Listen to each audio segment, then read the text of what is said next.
somebody could be here, I could have an Oculus Quest, another buddy of mine could have an Oculus Quest. We could be in the same room and we can have a two-player experience. We could be standing right next to each other battling zombies. We can have that two-player experience. And I think local multiplayer is huge. But I'm going to play you guys a clip really quick here, which I am scared. I am scared now after watching this clip. I want you guys to check this clip, and we'll talk about it right after this. So I'm going to go ahead and play a tested clip. Let's listen to this. Let's check this out, and then we'll talk about it. Really make it shine in this local multiplayer system with 6 people all at once. So right. That's the interesting thing. It's local, right? Because that's exactly theoretically, the consumers, like Jeremy and I will be playing, we might play Dead and Buried, but we'll be in our own homes. But that they're actually sharing a physical space with physical objects. That's exactly right. And are you encouraging developers to develop for that for consumers? In 5 years. It's a longer term thing, and it's more of an innovation play. Yeah. Got it. Really proving out, you know, it's the same hardware we're trying to show is if you push on the software and you push on the technology, you can do pretty magical, incredible things. You know, to productize something has a lot of different things and considerations you'd have to take into account. So here it's really just on the innovation front, and then working probably with like location-based entertainment to see what's possible. But basically, they had a straight-up interview right there. They're talking with project manager Sean Liu, and they're talking about local multiplayer. And if you watch this entire tested video, it really comes off a number of different times that what they're doing with like this arena scale tracking, what they're doing with pass-through cameras as well, what they're doing with this local multiplayer, Sean Liu kept saying this is more of this innovations, like these are like things they're working on in the future. So this is very disappointing to me. It's disheartening to me because this product comes out next spring 2019, and I was hoping that like local multiplayer would be a big thing. John Carmack just yesterday, just yesterday when he was doing his keynote, he mentioned that the Oculus Quest is going to compete with the Nintendo Switch, that it's kind of in the same category with the Nintendo Switch because Nintendo Switch is this portable thing. You have your main primary home console or your high-end PC gaming rig or whatever, but you also have this little portable thing that you use every once in a while as well, and that the Oculus Quest could kind of compete in that arena. Can't remember where it's been said. It was in one of the videos or another day, but those headsets were connected to a central server running it all. They weren't directly talking to each other. Oh my God, what is going on here, folks? So how long is it going to take for us to enter this era? Why does it seem so oddball strange that one headset wouldn't freaking communicate with another headset? I still don't know that Magic Leap even does this, but it's like, what are you guys thinking about? You people that make these headsets, get with the program. If we're in the same room, if this guy over here has an Oculus Quest, I have an Oculus Quest, we enter the same room, they should communicate with each other. They should know there's another Oculus Quest right there. Let's enable Dead and Buried local multiplayer. You got a 5x7 rug. You stand on your rug. You know, you got your guns like this. He's got his guns like this. What was that game from EA that they had back in the days with the two guys that stood, you know, back to back and they both had their guns and it was like, yeah, bro, yeah, bro. That's what I want in VR. And why are these VR headsets not communicating with each other? That seems like a really lost opportunity. Bullet Ape, though, is saying, look, realistically, it'd be for a very small percentage of consumers or customers. But yeah, it's a very small percentage because they're not getting behind it. They're not evangelizing it. They're not talking about it. They're not making it known and putting it out there. And I don't know, man, I guess we're just a little bit far away from that. But I thought this was like the first major VR headset that was going to push us towards that direction. We are watching the Astro Bot trailer. And why do I have it on? I don't have it on just pure random. I have this on because of our boy at VentureBeat, Jeremy Horwitz. So here we go with Jeremy Horwitz. here is his tweet that he came out with. This is September 28th, 5:21 a.m. Guy loves to be up early in the morning. So, I mean, maybe that's 5:21 a.m. Eastern time, so probably 8:21 a.m. Pacific time is what I'm guessing here, unless he's just a night owl. But anyway, here was his tweet. The big deal VR game coming next week, as some people have correctly deduced, is Sony's Astro Bot. Several others have recently used phrases like killer app to describe it. After note number 3, my next tweets are going to take a high-level look at why VR players need to experience it.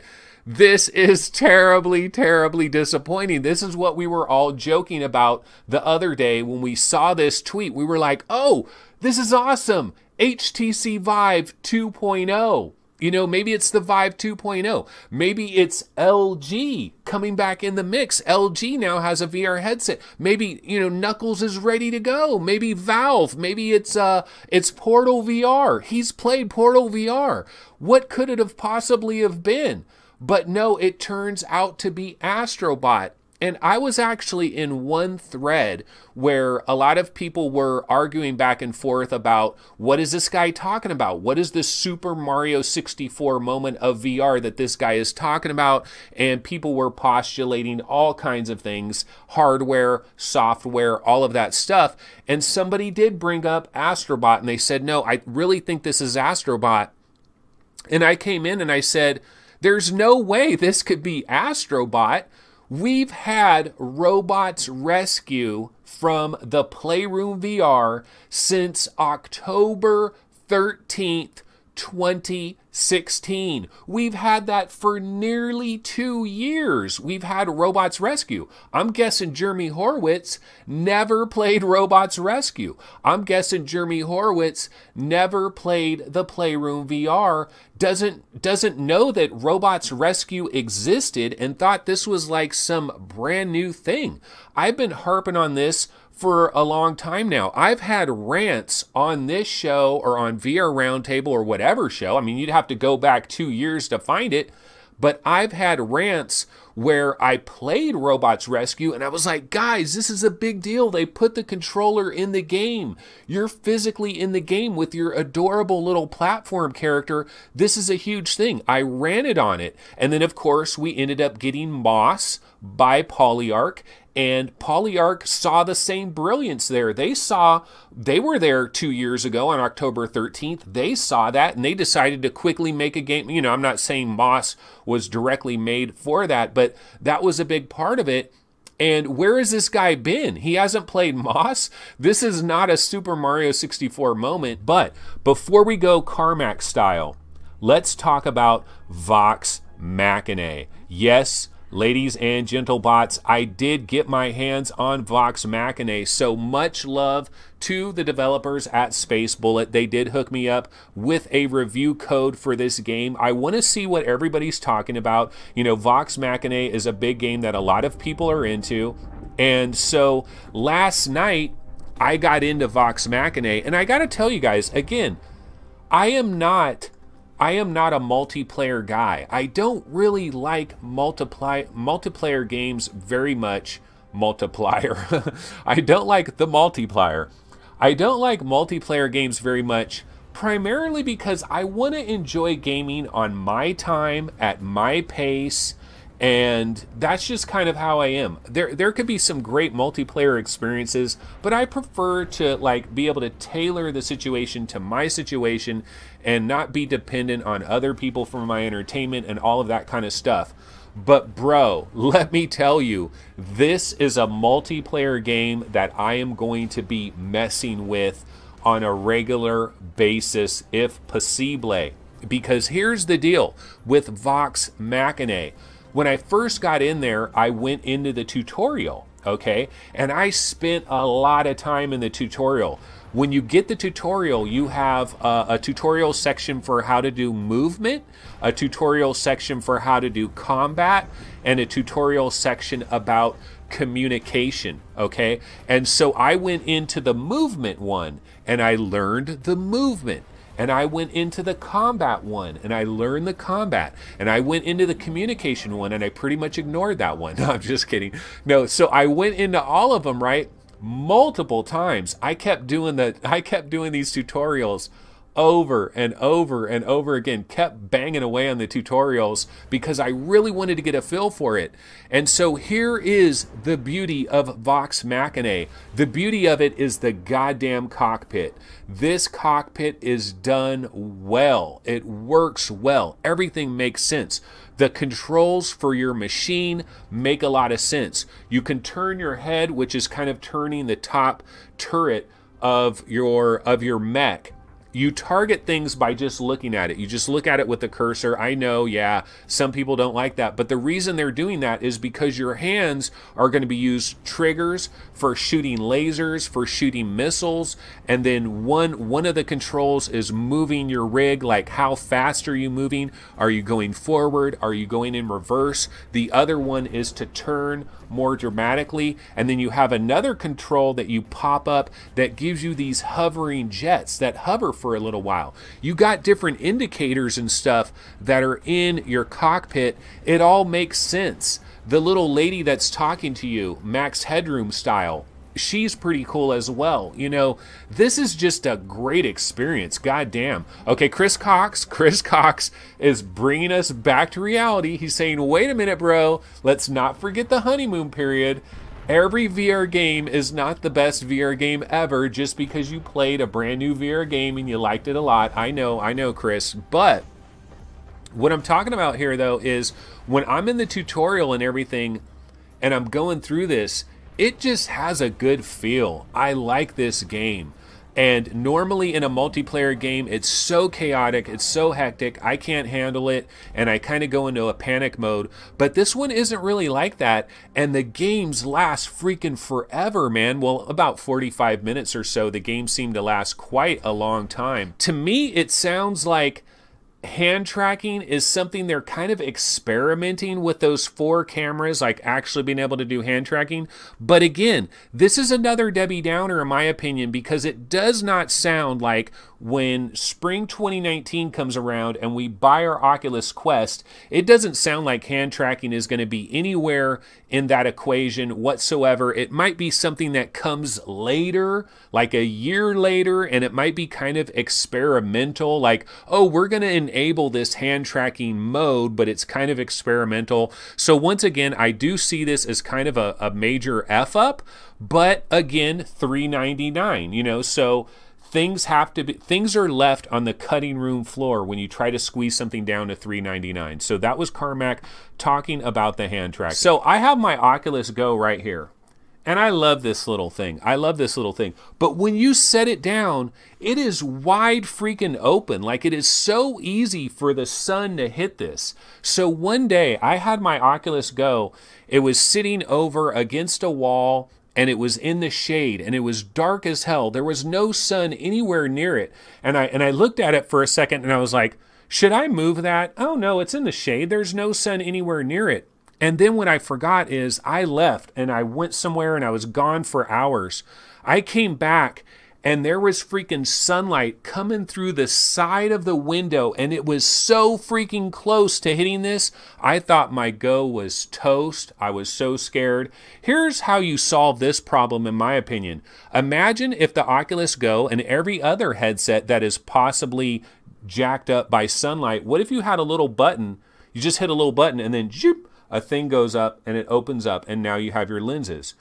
Zoop, you close it, you know, could protect it that way. Or I don't know, something could be done where it just isn't so wide open. It's almost like begging to be ruined by sun, how like wide open it is. So anyway, that is the sunlight thing. And yeah, Carmack was also talking about setting it down here because it's flat. Who the hell doesn't set it down like that? Doesn't everybody do that? I set it down like this. I guess it's a bad idea. So that is where he's talking about the arena scale. And one of the things he talked about in there was going into like a quill painting kind of thing that takes up a huge entire area, and that does sound super cool. Because do you guys remember that quill thing that we saw recently that was like so colorful and animated and all of that? Like, imagine if you had a quill thing that was done like that was huge, and you can walk all around it, you can crawl underneath. He's saying a lot of people out there don't have this kind of space, but you know what? I got a pretty big space here now. But I do believe we're going to be in a future where, you know how like if you go shopping for a home now, and this is primarily like a USA thing, but like if you're looking for homes in the USA and you can get a home that has pretty good square footage, they're going to have these rooms, they call them like the bonus room or the media room or whatever. You know, they'll advertise it when you're shopping for a house, these specialized rooms. I think we're going to have VR rooms at a certain point that are 30 by 30. They have pretty high ceilings, and you're going to have a VR room, and it's going to be like, oh, this house has a VR room. And then that way you could do like redirected walking, all these different tricks if you had like a 30 by 30 room. So I'm really looking forward to this. This is one of the exciting things that the Oculus Quest does have from this standpoint of being able to walk around. Pris Alexander is saying this is not a new invention, sure, but I just think that's cool. I like that. That was one of the things that he talked about, so that was kind of cool. Carmack on the power of the Quest. So this kind of speaks to the whole Xbox 360, PlayStation 3. Let's go ahead and listen to this one. In terms of raw processing power, there's always a lot of hedges and if buts when you're discussing different things, but Quest is in the neighborhood of the power of a previous gen like Xbox 360 or PS3. Now, just in terms of CPU and GPU, what you can expect to do on it. But the important thing to keep in mind is that most games on that generation rendered a 1280 by 720 view at 30 frames per second, and most of them did not have very good anti-aliasing. While in VR, we're hoping that you can render at 1280 by 1280 twice for stereo and 72 frames per second, which is 8.5 times more pixels than you would have on an old 360 game. Plus, you want to be in 4x MSAA and trilinear filtering, which are some percentages additional on top of that. So it is not possible to take a game that was done at a high quality level, like a AAA title for that generation, and expect it to look like that in VR. It's too many more pixels to wind up rendering. On the upside, we do have far more texture memory and far more main memory in general than you had on those platforms. So some of the development can be easier, and in many cases you can trade really rich textures for complex shaders and multi-pass rendering in different ways. So yeah, that is a breakdown there from Carmack. A little bit of a Debbie Downer, because basically he's saying, yeah, so it's like a PS3, but it's different than a PS3. That is Chris Gould. And yeah, that's kind of what he's saying here. So Red Dead Redemption was a game that ran on the Xbox 360, right? And it ran on PlayStation 3. The original Dead Space is a game that ran on Xbox 360 and PlayStation 3. And if you tell me that I can somehow get inside Red Dead Redemption and I can walk around and see the horses and I can be inside Red Dead Redemption, I am freaking sold. I'm talking about Xbox 360 version of Red Dead Redemption, PS3 version, you know, which looks kind of poor compared to today's modern games. I would be completely sold. But he's saying, look, it's not exactly that easy, because those games in that generation, most of them are 1280 by 720 running at 30 hertz, a single 1280 by 720. Now he wants everything at 1280 by 1280 at 72 hertz, and so you're going to have to cut some massive corners. So, you know, that is that. So, I mean, a little bit of a Debbie Downer here, but he's saying, look, you got way more memory. You can do all these different shader tricks. So hopefully you can kind of like make lemonade out of lemons, basically. You can kind of like fake it along. And we've kind of seen that with the examples of Dead and Buried, how you can very creatively reduce textures, reduce polygons, have pre-baked lighting, do a number of different tricks, and still get some pretty good stuff going on there. So that is speaking towards, I mean, it's a Snapdragon 435. Let's just face the reality. It is a Snapdragon 435. That's a little bit sad. It's a little bit unfortunate, but that's how they squeeze it in for the price. Massage that like button so ever so gently, and then just tap that shit. Tap that like button, baby. And, you know, subscribe, all that good thing. And of course, I will be back tomorrow, Saturday. Now remember, Saturday is 12 noon.